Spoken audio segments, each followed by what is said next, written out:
हरी भरी पहाड़ियों के बीच बसे एक छोटे से शहर में माया नाम की एक जिज्ञासु युवती रहती थी। माया अपनी साहसिक भावना और अपने आसपास की दुनिया की खोज के लिए, अपने प्यार के लिए जानी जाती थी। उसके पास एक अतृप्त जिज्ञासा थी जो अक्सर उसे अविश्वसनीय खोजों तक ले जाती थी। एक सुनहरी सुबह माया की आंखों में चमक आ गई। उसने अपने शहर को घेरने वाले मंत्र मुग्ध जंगल के भीतर गहरे छिपे हुए खजाने के बारे में एक अफवाह सुनी थी। अपनी उत्तेजना को रोक पाने में असमर्थ माया ने शीघ्रता से स्वयं को आगे के साहसिक कार्य के लिए तैयार किया। उसने अपने मजबूत जूते पहने, कुछ स्नैक्स पैक किए और अज्ञात में निकल गई। जैसे ही माया जंगल में गहराई तक गई, उसे विभिन्न जादुई प्राणियों का सामना करना पड़ा। झिलमिलाते बालों वाली एक शरारती गिलहरी ने घुमावदार रास्ते से उसका नेतृत्व किया, जबकि एक बुद्धिमान बूढ़े उल्लू ने ऊपर से मार्गदर्शन प्रदान किया। ऐसा लग रहा था कि जंगल फुसफुसाहट और खीस के साथ जीवित हो गया है, जैसे कि वह माया की खोज से वाकिफ हो। घंटों की खोज के बाद माया जटिल नक्काशी वाले एक अजीबोगरीब पुराने पेड़ से टकरा गई। यह एक नक्शा प्रतीत होता था जो छाल में उकेरा हुआ था।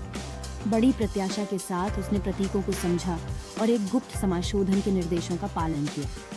समाशोधन के केंद्र में माया ने एक शानदार प्राचीन पेड़ की खोज की, जिसकी शाखाएं आकाश की ओर पहुंच रही थीं।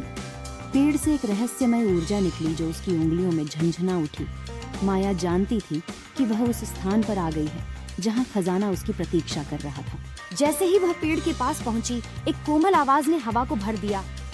स्वागत है माया, आपके पास है इस पवित्र स्थान को खोजने के लिए बहुत साहस और दृढ़ संकल्प दिखाया। हूँ जंगल के रखवाले और आप जैसे किसी का इंतजार कर रहे हैं। पेड़ की शाखाएं धीरे धीरे माया की ओर बढ़ी, एक छिपे हुए डिब्बे को प्रकट करते हुए।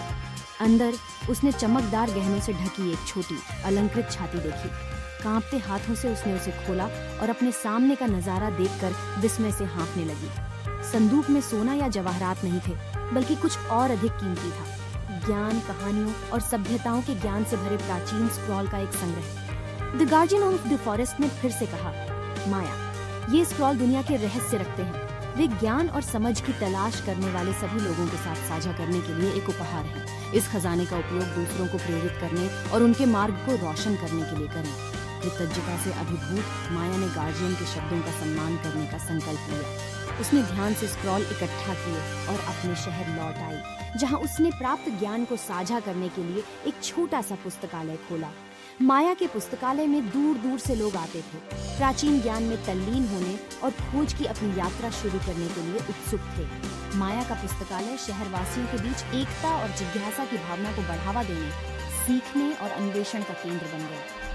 स्क्रॉल के भीतर की कहानियों से प्रेरित होकर कलाकारों ने लुभावनी पेंटिंग बनाई, विद्वानों ने जबरदस्त शोध शुरू किया और बच्चे ज्ञान और कल्पना की गहरी प्रशंसा के साथ बड़े हुए। और इसलिए माया के साहसिक कार्य ने न केवल उसे जंगल के भीतर खजाने तक पहुंचाया, बल्कि उसके शहर को शिक्षार्थियों के एक जीवंत समुदाय में बदल दिया, जहां आने वाली पीढ़ियों के लिए अन्वेषण और खोज का प्यार फलता फूलता रहा। माया और मंत्र मुग्ध वन की कहानी समय के साथ एक किंवदंती बन गई। लोगों को जिज्ञासा की शक्ति और असीम खजाने की याद दिलाती है, जो उन लोगों की प्रतीक्षा करते हैं जो उन्हें तलाशने का साहस करते हैं।